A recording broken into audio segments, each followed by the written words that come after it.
Men, as you can see, the rear cylinder has been installed. Twice now. After I got it on the first time, what I discovered was that the tappet bolts that came with my flathead tappets were too short compared to the KHK adjuster bolts.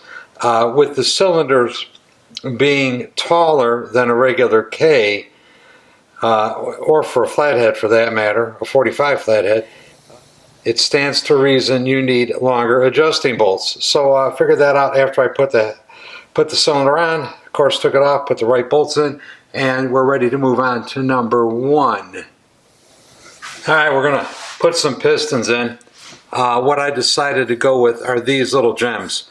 These are Wiseco forged KR racing pistons. You know, your Teflon coated skirts and all that. Beautiful rings, just a real nice piece of work. And just FYI, I did not replace the top of the connecting rod piston pin bushes. They were actually a little tight on these piston pins, so I honed them just a little bit with a dingle ball hone to get a nice fit on there.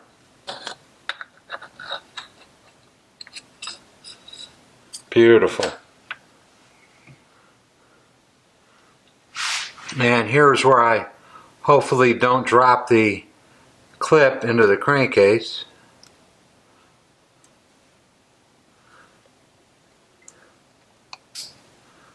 Beautiful. So let's slobber everything up with oil and put that cylinder on.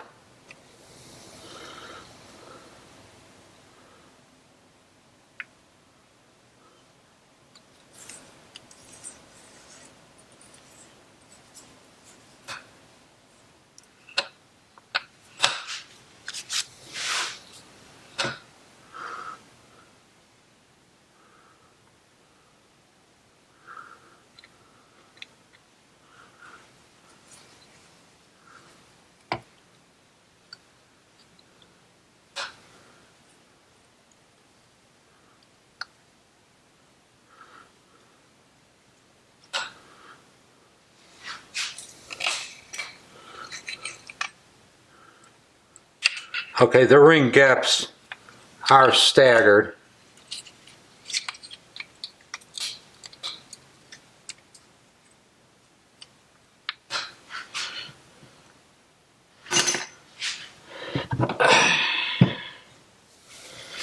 And let's see if I could do this by myself. The camera's on the way. How about that, huh? There we go.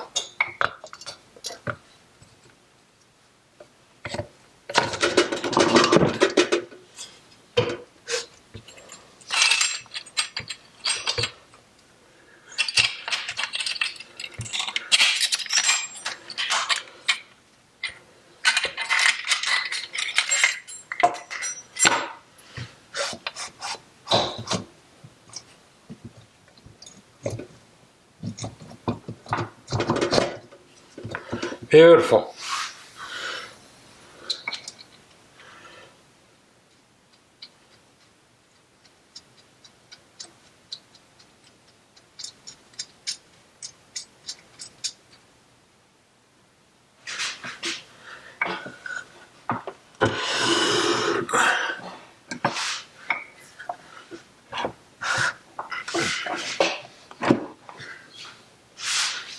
And we'll tighten those up a little bit.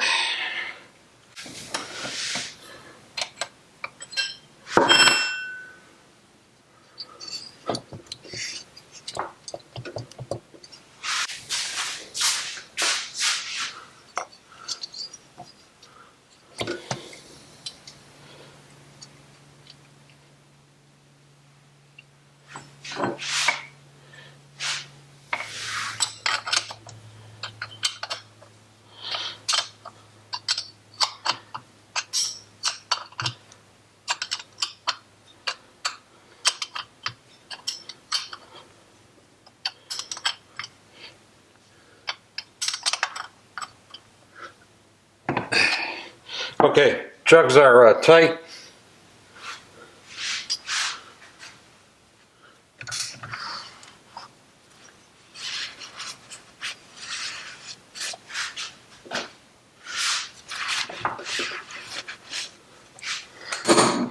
As I say, every time you put something together, make sure it rotates.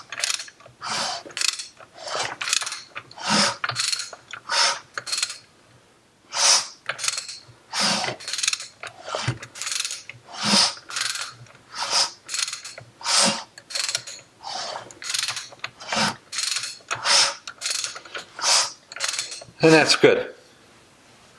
I'm going to run the bolts down and we'll move on. Alright, I'm going to move the piston to top dead center on compression stroke and adjust the valves.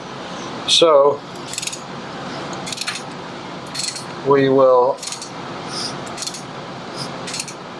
Okay, intake valve is just now opening. Of course, it's way out of adjustment. Anyway, intake valve is closing. Next time up, piston is now at TDC on compression. I could adjust both valves on the front cylinder.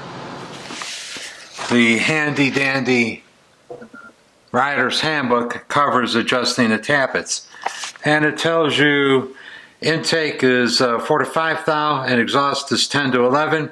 So I'm going to have one feeler gauge. I'm going to have a 4 thousandths feeler gauge and a 6 thousandths feeler gauge. The 4 thousandths should fit, the 6 thousandths shouldn't, and when we have that condition, then we'll be at 5 thousandths of an inch. We're going to have a similar situation for the exhaust. I'm going to use a 9 thousandths and a 12 thousandths. When the 9 goes in, that means we're going to be 10 or greater. And when the 12 doesn't go in, that means they're going to be 12 or less. Or in other words, 10 to 11. So let's do it.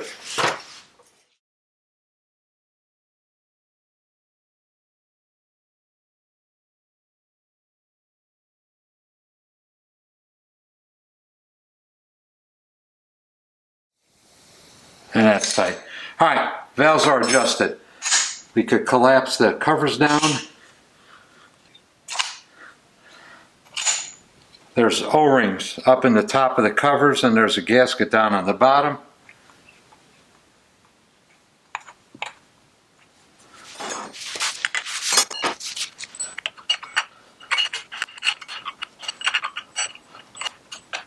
Good.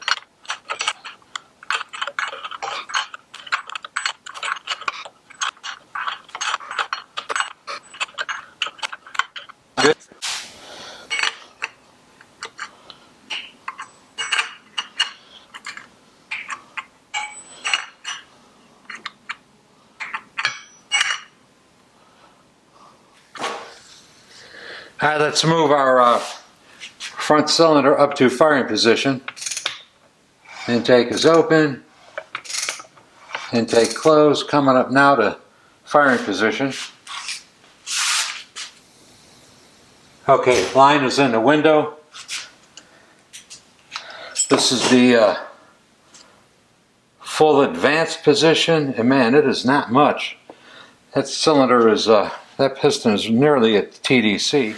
Okay, we've got the timing mark in the hole. And basically what the job is to stab the distributor into the engine so that as the breaker cam comes around, it's lined up with the lip on the points. That is the approximate firing position. So we'll just play with this thing until we get it to come up right.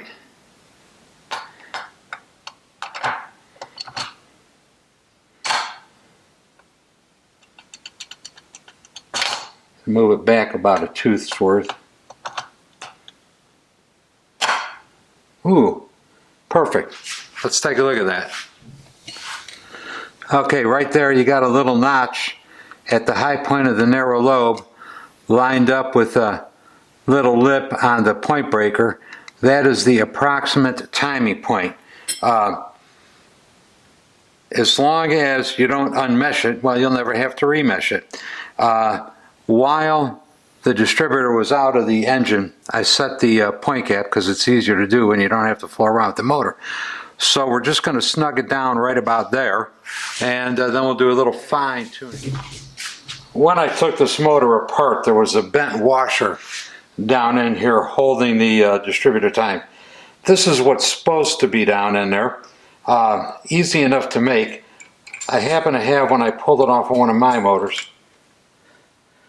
I got to remember to make sure this customer pays dearly for that.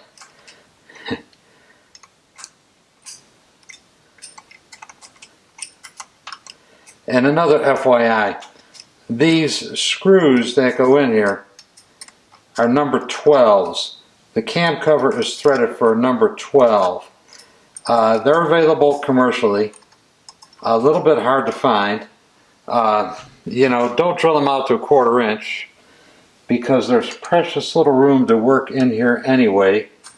And the bigger the screw, the harder time you'll have. I usually pull the capacitor out of the circuit because the voltmeter, ohm meter will just charge up the capacitor on you. This way I'm reading just between the points and ground.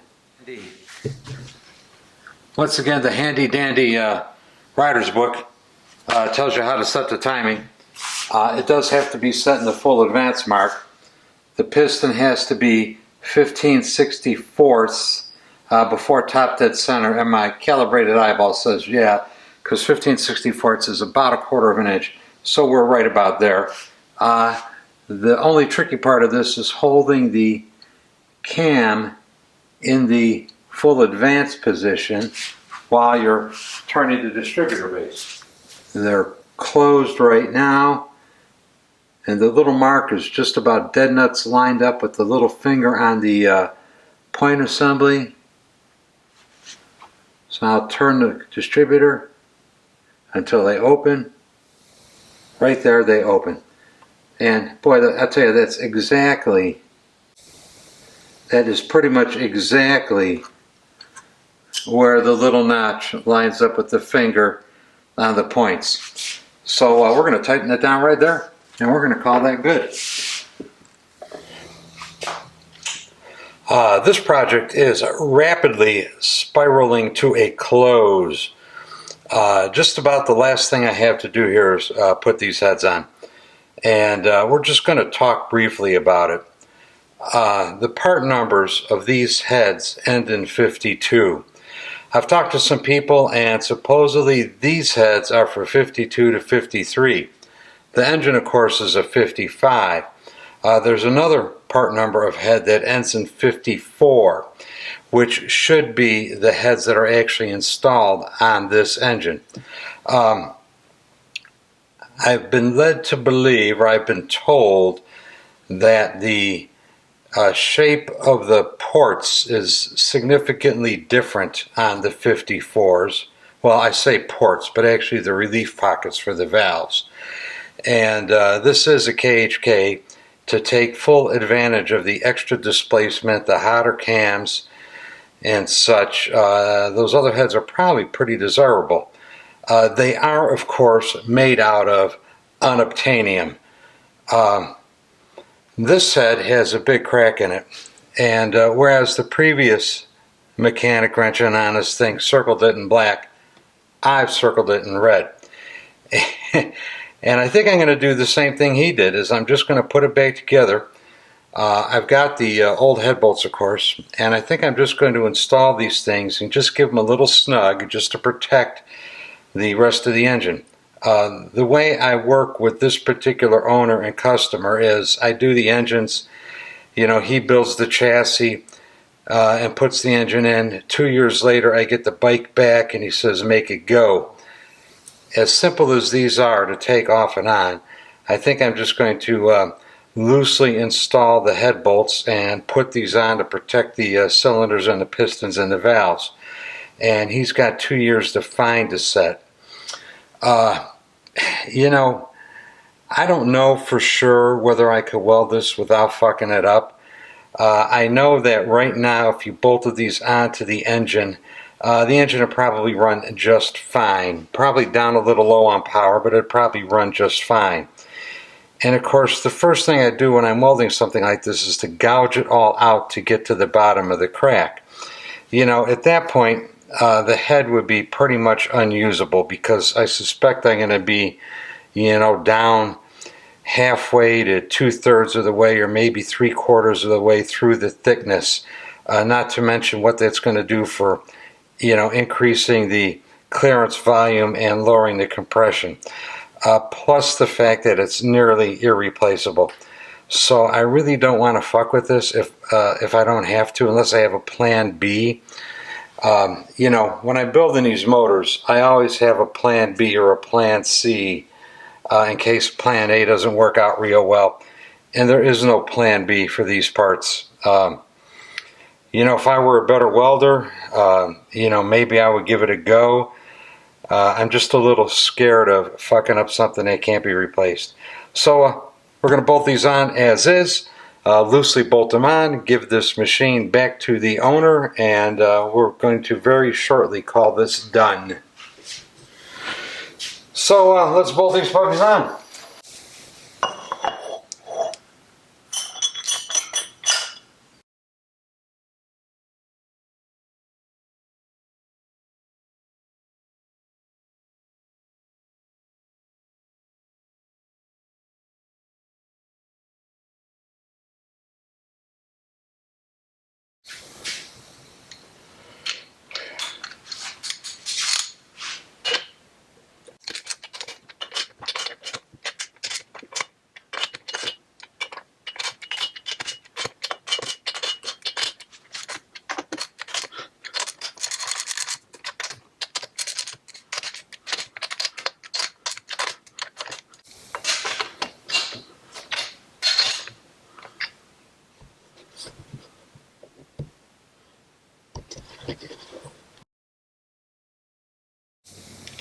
And that, my friends, is pretty much it for this motor.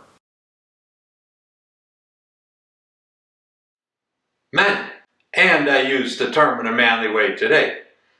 It's a sad day in the shop. Two old friends are leaving us. Johnny Depp over here, he's hitting the road, and he's going to be cut up for rags in about 10 minutes. He's no longer needed to guard this KHK model.